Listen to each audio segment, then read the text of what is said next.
I believe marijuana should be legalized for recreational use. Considered to be the third most popular recreational drug behind tobacco and alcohol, but also medically proven to not be as dangerous as either of those drugs, I think people should be free to decide if they want to use marijuana for recreational use after a legal age. In the United States, the legal age for purchase of tobacco is 18 and alcohol is 21. To nutritionalists, the marijuana seed is second only to the soybean seed when it comes to nutritional values. Scientifically proven to be an effective painkiller and to improve appetite, marijuana is also used to help glaucoma patients lessen eye pressure, reduce nausea caused by chemotherapy treatments, and also prevent AIDS patients from gaining weight. Prevent AIDS patients from losing weight. Marijuana is legal for medical use in 23 states and the District of Columbia, but only 4 states, Alaska, Oregon, Colorado, and Washington, and including the District of Columbia, have legal laws for recreational use of marijuana. Legalization of marijuana will eliminate a lot of problems caused by laws that prevent the use of marijuana for recreation. In 1937, the Marijuana Tax Act was created, so no one could possess or sell marijuana without paying taxes. In 1969, the act was ruled unconstitutional as it violated the Fifth Amendment, since the person seeking the tax stamp would have to incriminate themselves. In 1970, the Congress passed the Controlled Substances Act. This law regulates the manufacture and distribution of controlled substances, which made the possession and distribution of marijuana completely illegal.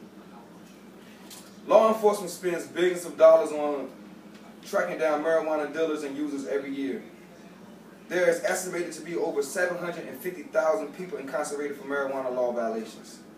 Legalizing marijuana will eliminate those debts and allow the law enforcement to focus on more serious cases. This will also help with the overpopulated prison problems we have in the United States. Legalizing marijuana will also cut down the cost on costly random drug testing and could also help with the unemployment rate in the United States, being that the use of marijuana would no longer be a reason for unemployment. The government collects billions of dollars every year by taxing tobacco and alcohol.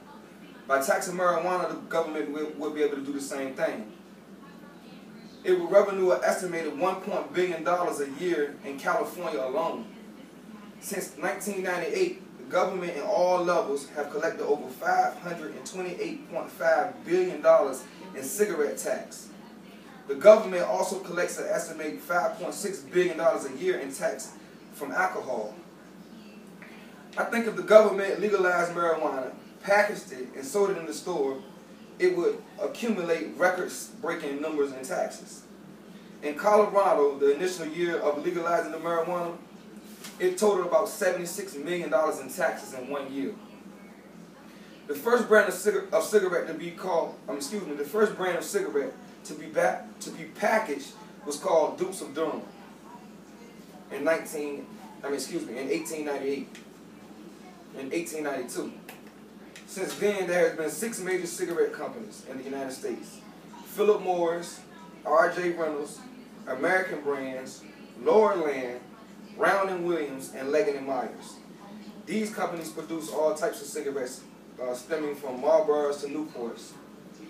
These companies also employ millions, and by legalizing marijuana, it will be doing the same thing, creating jobs for more Americans, and reducing the crime rate. You can reduce the crime rate by simply cutting out the middleman, the dealer. Before alcohol was legal, alcohol was bootleg or sold on the underground market. But once it was bottled and sold in the store, it eliminated the bootlegger. And I believe by packaging marijuana and selling it in the store, you can also eliminate the dealer, which of course would help cut down the crime rate. Thank you. How long was that, too?